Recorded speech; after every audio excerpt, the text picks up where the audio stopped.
You've seen this guy. You're pulling into a grocery store on a Saturday, and a massive, brand new pickup truck backs in next to yours. Crew cab, factory fresh paint. The driver steps out, lowers the heavy-duty tailgate, and loads in a single, sad little box of paper towels. That is the haul. That is the only actual work the truck did today.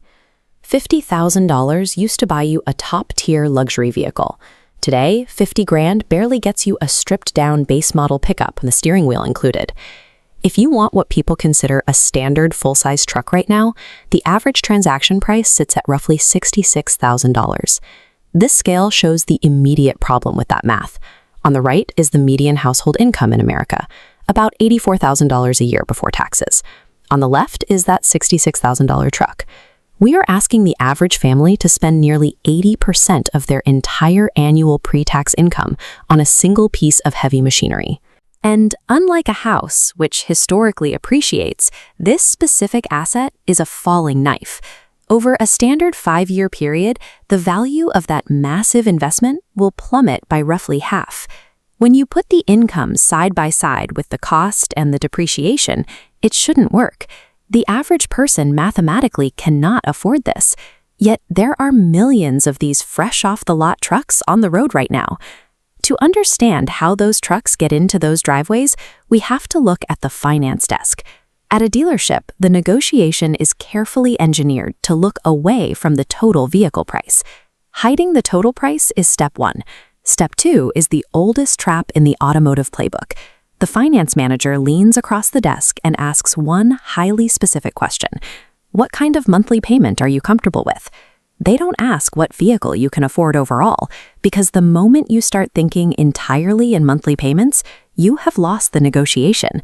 To make a wildly expensive asset look like a manageable monthly bill, the industry invented a simple math trick, the 84-month auto loan. They stretch those payments out to 7 full years. This isn't a rare edge case anymore. Almost 30% of all new truck loans are now between 73 and 84 months long. By convincing consumers to hyper-focus on the monthly budget instead of the actual cost, the auto industry exploits a massive psychological blind spot. It is the perfect mechanism to quietly sell deep, long-term debt. Let's run the numbers. You walk in and buy a base model $50,000 truck. You don't have 10 grand in cash sitting around, so you put $0 down. You get a 7% interest rate, and you agree to stretch it over 84 months. The dealer hands you a monthly payment of $754. For a middle-class buyer making a decent living, that number feels entirely doable. It slides right into the monthly budget without raising any immediate red flags. But look at this equation showing the actual life cycle of that 7-year loan. You have your $50,000 base price. Over 84 months, you will generate over $13,400 in pure interest. That brings the actual cost of your base model truck to over $63,400. Think about that interest penalty for a second. $13,400. You just bought a perfectly good used Honda Civic and handed it directly to the bank, simply for the privilege of spreading your payments out. Extending the loan term to 7 years does not make the vehicle affordable. It is a massive financial premium paid entirely to obscure the reality of the purchase. This dual line chart illustrates the real danger, negative equity. By the end of year 1, the market value of your truck has dropped to about $40,000. But because early loan payments are mostly interest, your loan balance is still sitting at roughly $45,700. You are instantly nearly $6,000 underwater on a vehicle you've owned for just 12 months. And the financial bleed doesn't stop at the dealership.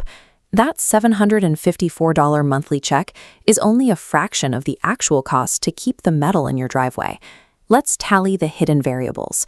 Add $185 for insurance, $275 for fuel, and $180 for maintenance. The true cost of that truck is $1,400 a month. Let's anchor that $1,400 to a human reality. Take a median income couple, Carlos and Maria. Combined, they make $90,000 a year, taking home about $5,600 every month after taxes. Rent in their area is $1,850. Childcare is $1,200. Groceries take another $800, and standard utilities are $350. Subtract the $1,400 total truck cost, and Carlos and Maria are left with exactly $0. No savings rate, no date nights, no financial margin. A life with zero margin forces inevitable, everyday emergencies directly into the red. When their other car breaks down or a medical bill hits, they don't have to cash. The expense goes straight onto a credit card at 24% interest. Carlos thought he was making a responsible choice by buying the base model, but when fully accounted for, that truck acts as a silent financial suffocation device, slowly destabilizing his family's entire survival. At this point, the standard defense rolls in. People will argue they mathematically need these specific vehicles. They say they tow heavy loads, haul lumber, and need the utility for work. If you actually use a heavy-duty truck for a trade, that makes mathematical sense, but the data tells a completely different story for the majority of buyers. Strategic Vision studied the actual daily habits of over 250,000 truck owners. They found that a massive 75% of owners tow once a year or less. The off-road utility stats are nearly identical. Almost 70% take their vehicle off the pavement once a year or less. For the overwhelming majority of consumers, the modern pickup truck is an expensive, gas-thirsty grocery getter. It is identity marketing. Automakers spend billions to sell a rugged persona, and buyers pay a premium to project that image. The 84-month trap only functions if the industry successfully convinces buyers they are purchasing necessary transportation rather than financing a lifestyle costume. The actual solution to the 84-month trap requires opting out of the identity game entirely. Instead of the $50,000 truck, you buy a 5-year-old, boring, highly reliable sedan for roughly $20,000. Your total carrying cost for that sedan, including the smaller loan, cheaper insurance, better gas mileage, and standard maintenance, comes out to about $700 a month. You instantly create a precise $700 gap in your monthly budget compared to the truck. This compound interest chart shows what happens when you capture that opportunity cost. You take that $700 and auto-invest it into an S&P 500 fund. At historical market averages, over a 30-year period, those redirected truck payments grow into a peak balance of approximately $1.04 million. $1 million. That single vehicle choice dictates the difference between retiring comfortably at 65 and grinding through your golden years to pay off a VEC. Banks and dealers structure these massive loans under the assumption that you will happily sacrifice your future for a shiny grille and a monthly payment. The bravest financial choice you can make is to look at the math, reject the psychological illusion, and keep your retirement.